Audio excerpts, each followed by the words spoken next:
Shri Gurubhyo Namaha. Wishing you all a very happy new year 2021. Let's begin this year for the well-being of the people of the entire world by listening to Bhagavad Gita chanting. Starting with Dhyana Shloka.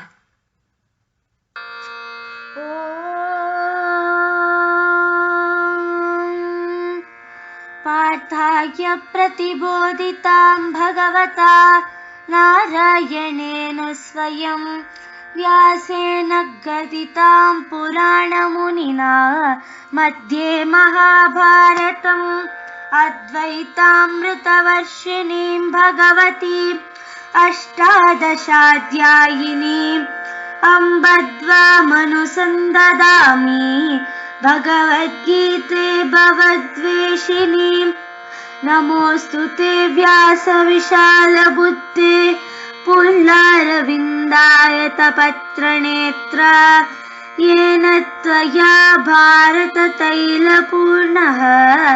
प्रज्वालितो ज्ञानमयः प्रदीपः प्रपन्नपारिजाताय स्तोत्रवेत्रैकपाणये ज्ञानमुद्राय कृष्णाय गीतामृतदुहे नमः। वसुदेवसुतं देवं कंसचाणूरमर्दनं देवकी परमानन्दं कृष्णं वन्दे जगद्गुरुम्। भीष्मद्रोणतटा जयद्रथजला गान्धारनीलोत्पला शल्यग्राहवती कृपेण वहनी कर्णेन वेलाकुला अश्वत्थामविकर्णघोरमकरा दुर्योधनावर्तिनी सोत्तीर्ण खलु पाण्डवैः रणनदी कैवर्तकः केशव पाराशर्यवचः सरोजममलं गीतार्थगन्धोत्कटं नानाख्यानककेसरं हरिकथा सम्बोधनाबोधितं लोके सज्जनसत्पदैरहरहः पेपीयमानं मुदा भूयाद् पंकजं कलिमलाप्रध्वंसिनः श्रेयसे। मूकं करोति वाचालं पङ्गुं लङ्घयते गिरिं यत्कृपात्तमहं वन्दे परमानन्दमाधवम्। यं ब्रह्मा वरुणेन्द्ररुद्रमरुतः स्तुन्वन्ति दिव्यैस्तवैः वेदैः साङ्गपदक्रमोपनिषदैः गायन्ति यं सामगाः ध्यानावस्थिततद्गतेन मनसा पश्यन्ति यं योगिनो यस्यान्तं न विदुः सुरासुरगणाः देवाय तस्मै नमः। इति श्रीमद्भगवद्गीता ध्यानं सम्पूर्णम्। ॐ श्री परमात्मने नमः। अथ श्रीमद्भगवद्गीता अथ प्रथमोऽध्यायः अर्जुनविषादयोगः। धृतराष्ट्र उवाच धर्मक्षेत्रे कुरुक्षेत्रे समवेतायुयुत्सवः मामकाः पाण्डवाश्चैव किमकुर्वत सञ्जय।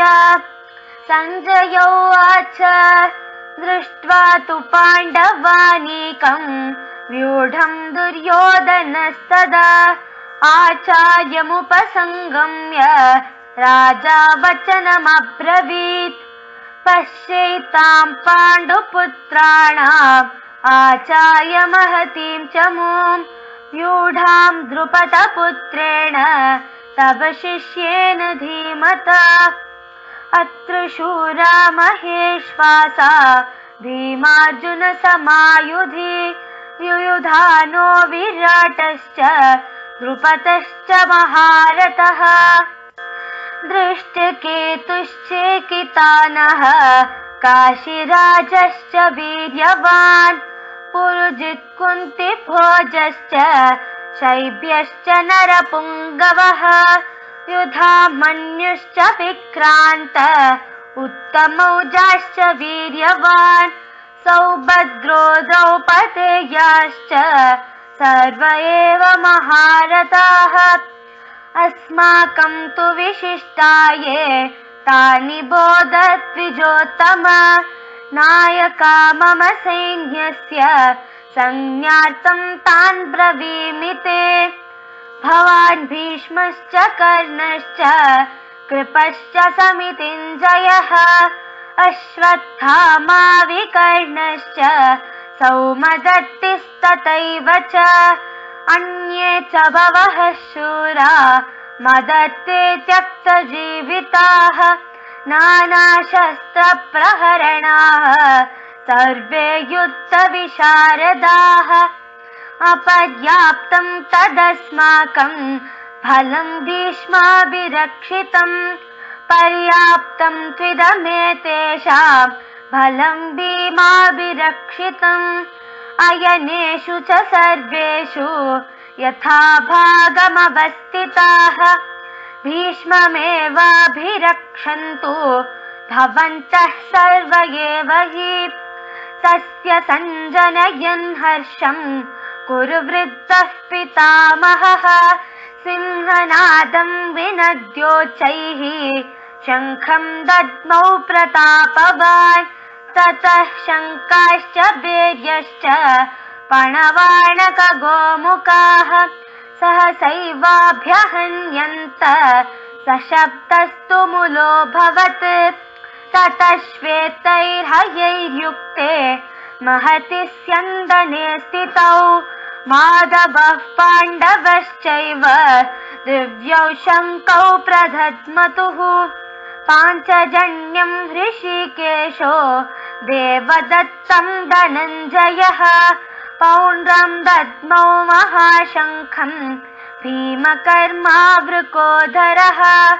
अनन्तविजयं राजा कुन्तीपुत्रो युधिष्ठिरः नकुलः सहदेवश्च सुघोषमणिपुष्पकौ काश्यश्च परमेश्वासः शिखण्डी च महारथः दृष्टद्युम्नो विराटश्च सात्यकिश्चापराजितः द्रुपदो द्रौपदेयाश्च सर्वशः पृथिवीपते सौभद्रश्च महाबाहुः शङ्खान् दद्मुः पृथक् पृथक् सघोषोदार्तराष्ट्राणां हृदयानि व्यदारयत् नभश्च पृथिवीं चैव तुमुलो व्यनुनादयन् अथ व्यवस्थितान् दृष्ट्वा धार्तराष्ट्रान् कपिध्वजः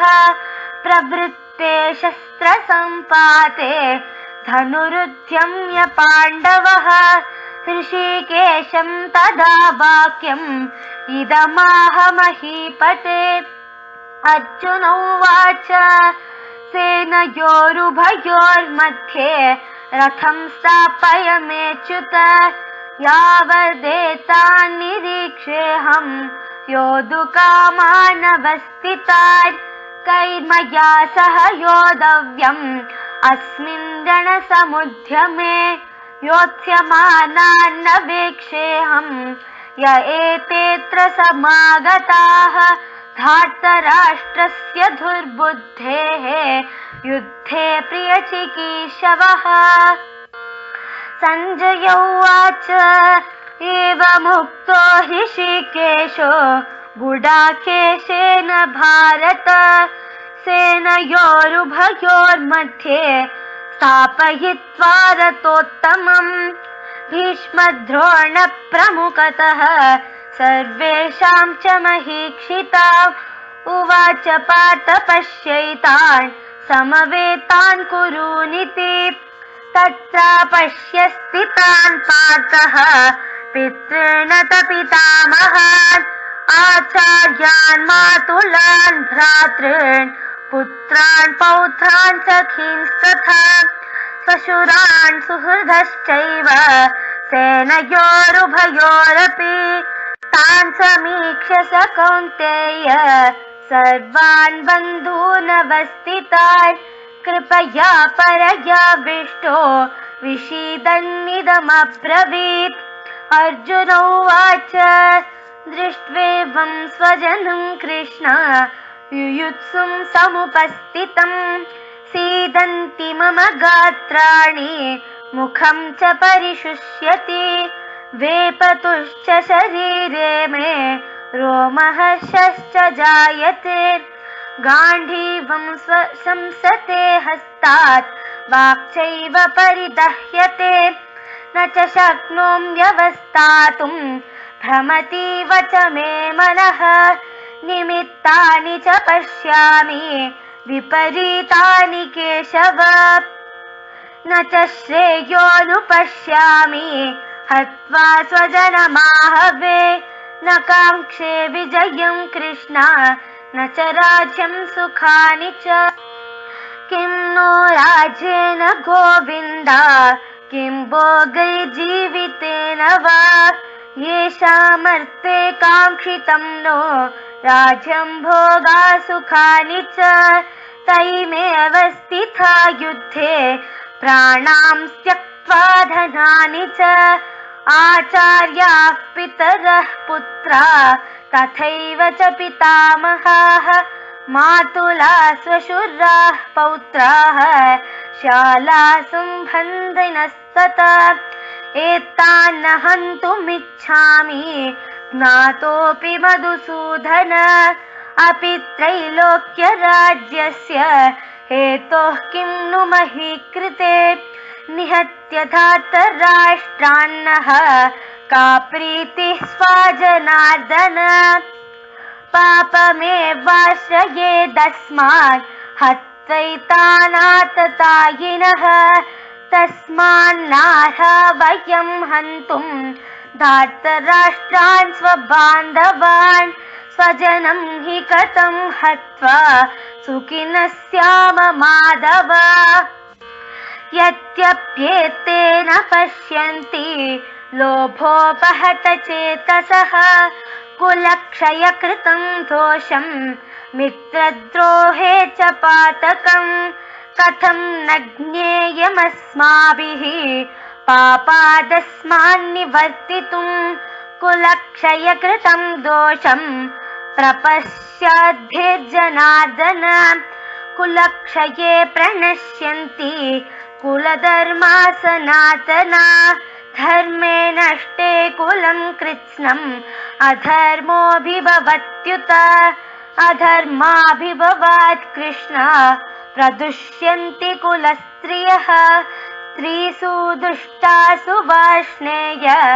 जायति वर्णशङ्करः शङ्करो नरकायैव कुलज्ञानां कुलस्य च पतन्ति पितरो ह्येषां लुप्तपिण्डोदकक्रियाः दोषैरेतैः कुलज्ञानां वर्णसङ्करकारकैः उत्साद्यन्ते जातिधर्माः कुलधर्माश्च शाश्वताः उत्सन्नकुलधर्माणां मनुष्याणां जनार्दन नरके नियतं वासो भवतीत्यनुशुश्रुम अहो बत महत्पापं कर्तुं व्यवसिता वयं यद्राज्यसुखलोभेन हन्तुं स्वजनमुद्यताः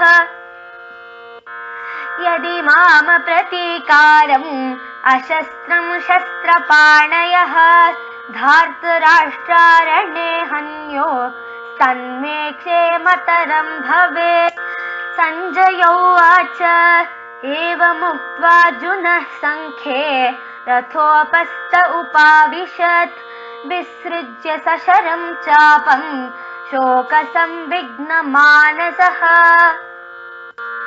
ॐ तत्सदिति श्रीमद्भगवद्गीतासूपनिषत्सु ब्रह्मविद्यायां योगशास्त्रे श्रीकृष्णार्जुनसंवादे अर्जुनविषादयोगो नाम प्रथमोऽध्यायः।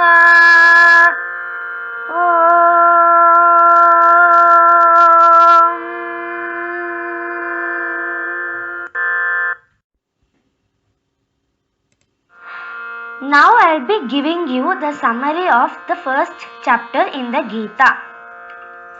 Dhritarashtra said, "What did my sons and the sons of Pandu do as they assembled at sacred Kurukshetra ready to fight?" Sanjaya said, "After seeing the battle formation of the Pandavas' army, Prince Duryodhana approached his guru and spoke the following words. O Master, look at the strength of the Pandavas' military formation, which has been astutely arranged by your disciple Drupada's son. The Pandavas' armies has heroes like Bhima and Arjuna and warriors like Yuyudhana, Virata and Drupada. There are also heroic fighters like Drishtaketu, Chekitana, Kashiraja, Purajit, Kuntiboja and Shaibya. The mighty Yudamanyu, the courageous Uttamaja, the son of Subhadra and the sons of Draupadi are all great warriors. Now let me tell you about the distinguished members and leaders of my army. It has personalities like Bhishma, Karna, Kripa, Ashwatthama, Vikarna and Bhurishava, the son of Somadatta, who are always victorious in battle. The army has other heroes who will lay down their lives for my sake, all equipped with various weapons and well versed in military science. Our strength is immense and is guarded by Bhishma, whereas their force guarded by Bhima is limited. All of you must give your utmost support to Bhishma throughout the battle." Bhishma, the grandson of the Kuru dynasty, blew his conch triumphantly, sounding like the roar of the lion, bringing joy to Duryodhana. After that, the Kuru's army conches, drums, cymbals and bugles all sounded together in tumultuous uproar.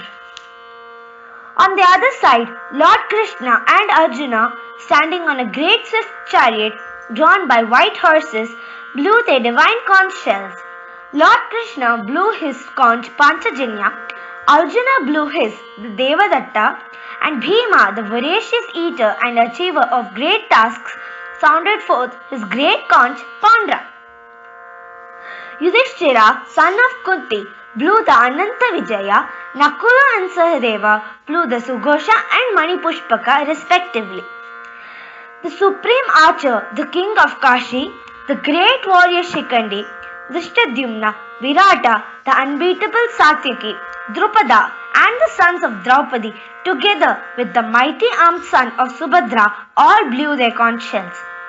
The uproarious sound reverberating through the sky and earth filled the hearts of Dhritarashtra's sons with fear.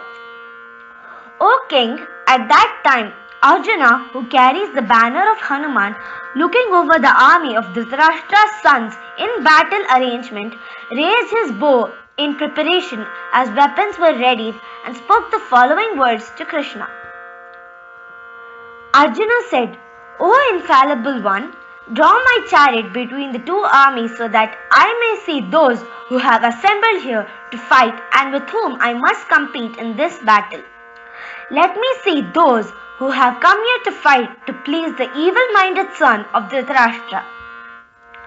Sanjaya said, having thus been requested by Arjuna, Lord Krishna pulled the chariot in the midst of both armies. Looking at the presence of Bhishma and Drona and all other rulers of the world, Lord Krishna said, "Look, Partha, all the Kurus are assembled here." There, Arjuna saw among both armies fathers, grandfathers, teachers, maternal uncles, brothers, sons, grandsons, friends, in-laws and companions. When the son of Kunti, Arjuna, saw all his kinsmen, he was overcome with compassion and spoke thus. Arjuna said, O Krishna, seeing all my friends and relatives assembled here for battle makes my limbs quiver and my mouth dry up. My whole body is shivering, my hairs are standing upright, my bow Gandiva is slipping from my hand and my skin burns. I am unable to maintain my composure and my mind is reeling. O Krishna, I can see only misfortune ahead. O Krishna, I do not see how any good can come from killing my kith and kin in battle, and I have no desire for victory, a kingdom, or happiness in these things. O Govinda, of what use is kingdom and happiness when those with whom we may enjoy these are now arrayed in battle? When teachers, fathers, sons, grandfathers, maternal uncles, fathers-in-law, grandsons, brothers-in-law, and other brethren are standing here ready to fight, risking their lives. I have no desire to kill even those bent on killing me. O Krishna, I am not ready to fight with the sons of Dhritarashtra even in exchange of the 3 worlds, much less than an earthly kingdom. O Madhava, we will only incur sin by killing these aggressors. It is not right for us to kill the sons of Dhritarashtra and our friends. How can one be happy after destroying one's own family? O Janardana, although others gathered here, overtaken by greed, see no fault in destroying their own friends and family, why should we, aware of the crime of killing one's kinsman, fight this battle? With the destruction of dynasty, family traditions get destroyed and the remaining family gets involved in irreligion. O Krishna, when irreligion increases, women get polluted and the corruption of women produces unwanted and unworthy children. An increase in unworthy population condemns the dynasty to hellish life where even the ancestors are doomed when they are no more offered rice and water. Such evil deeds of destroying family traditions and giving rise to unwanted children destroys all community projects and family activities. O Krishna, I have heard from reliable sources that those who destroy family traditions and values are condemned to hellish life. Alas, what has happened? We are here willing to commit such sins as killing our own family out of greed for material pleasures? I would prefer it if the sons of Dhritarashtra with weapons in hand kill me unarmed and unresisting in battle. Sanjaya said, having spoken thus, Arjuna cast aside his bow and arrows and sat down on his chariot with his heart overcome with grief. By this, we come to an end of the first chapter in the Bhagavad Gita. Thank you. I hope you enjoyed listening.